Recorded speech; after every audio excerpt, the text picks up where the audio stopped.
un momento sicuramente bello, interessante per la medicina e per Agrigento, che vede appunto coinvolti tantissimi specialisti nel settore endocrinologia e diabetologia. Noi siamo veramente molto orgogliosi di organizzare per la settima volta questo evento così grosso che vedrà coinvolti moltissimi colleghi di spessore culturale molto elevato della nostra nazione, non solo regionale ma dell'intera nazione, e che porteranno ad Agrigento le loro conoscenze e che permetteranno anche attraverso un confronto proprio diretto con i colleghi sia specialisti che di medicina generale, per poter appunto fare il punto sulle nuove novità che ci sono sempre ogni anno e che permettono appunto e quindi dare il meglio per i nostri pazienti perché possano essere curati con il miglior modo possibile. Sì, saranno 3 giorni di grande interesse scientifico, saranno 3 giorni in cui ci sarà un confronto tra i maggiori esperti nazionali di endocrinologia, ma non solo endocrinologi, avremo anche cardiologi, radiologi, ginecologi, andrologi, perché sicuramente il tema portante di questo congresso sarà l'obesità, visti i nuovi farmaci e le nuove possibilità terapeutiche che si sono presentate negli ultimi mesi e che ci permettono di affrontare meglio la patologia diabetica, ma non soltanto il diabete, parleremo anche delle problematiche andrologiche, delle problematiche ginecologiche, che spesso poi sono correlate anche a problematiche metaboliche, alle patologie della tiroide, alle patologie del surrene, quindi un programma molto vasto. Abbiamo circa 150 tra relatori e moderatori, più tutta la comunità scientifica argentina. Penso che saranno 3 giorni veramente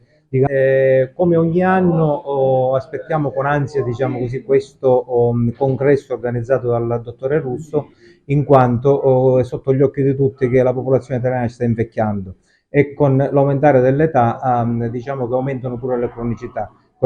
che malattie croniche che rappresentano uno dei problemi, diciamo, principali della nostra sanità, in quanto questo comporta l'elaborazione di modelli strutturali sia e anche variabili che vanno praticamente ad intersecarsi con quelli che sono i bisogni naturali del cronico nel corso della sua patologia. Ed è per questo motivo praticamente che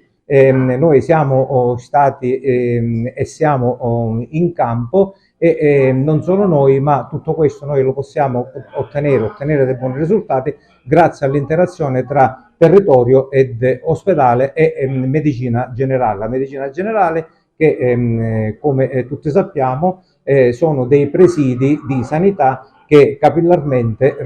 raggiungono, diciamo, tutti i posti e quindi raggiungono anche le patologie. Detto questo, noi abbiamo accolto come dire, con molta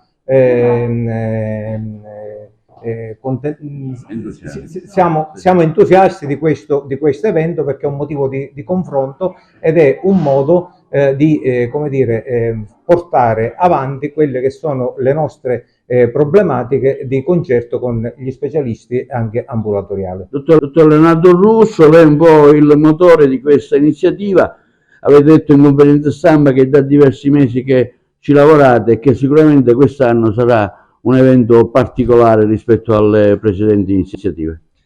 Sì, parto proprio da quest'ultima considerazione. Permettetemi di ringraziare tutte le figure che parteciperanno a questo congresso, al primo congresso nazionale della community, non solo endocrinologi, non solo metabolisti, ma biologi, nutrizionisti, infermieri e specialisti di altre branche che con noi lavorano strettamente e nella quotidianità per gestire la salute dei nostri pazienti, per cui un congresso che nasce proprio da una pluralità di figure che navigano tutte nella stessa barca e che quindi devono dare quelle risposte che oggi sono essenziali per il nostro paziente. Agrigento oggi si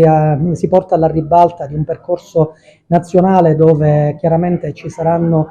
tante figure, tanti esperti, non solo in campo nazionale ma anche in campo internazionale, che saranno presenti in questo evento e che quindi daranno lustro a quelle che sono le problematiche che verranno trattate, dall'obesità alle patologie metaboliche associate al diabete, alle malattie andrologiche, alle malattie endocrine, al nodulo tiroideo, al tumore della tiroide. È chiaro che tutte queste sono delle sfaccettature che verranno valutate e approfondite. Ringrazio poi tutte le altre figure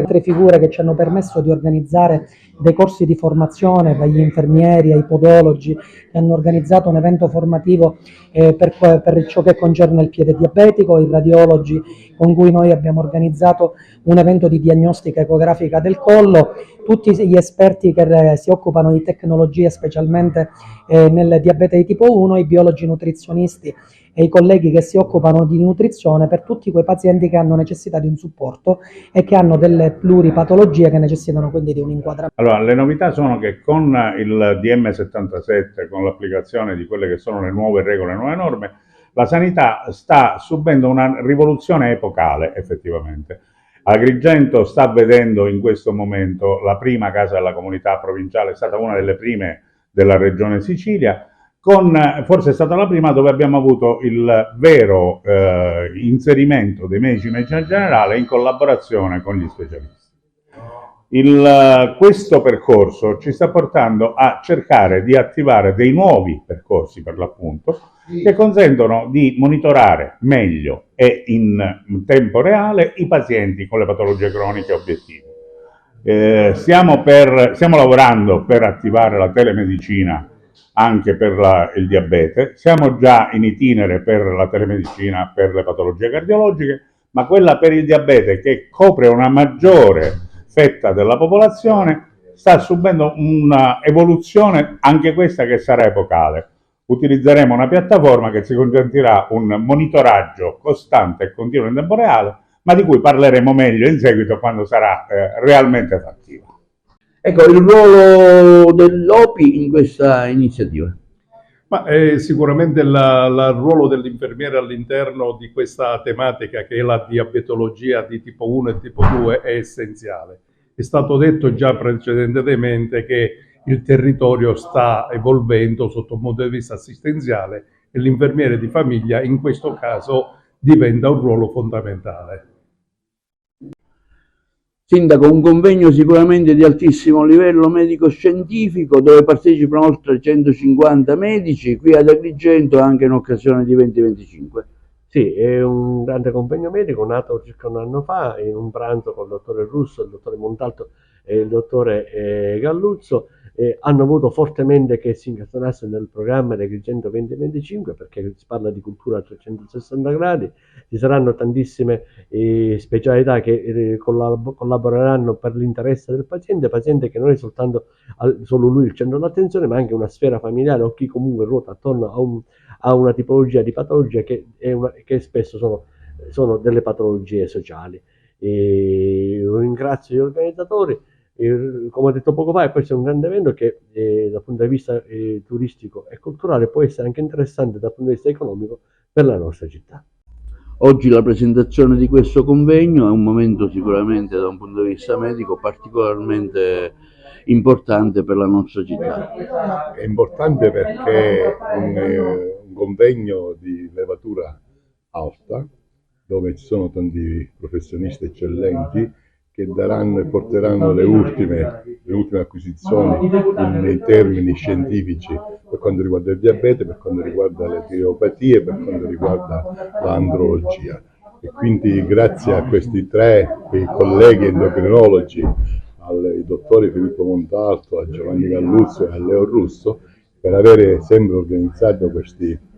convegni sempre migliori e sempre con più professionisti.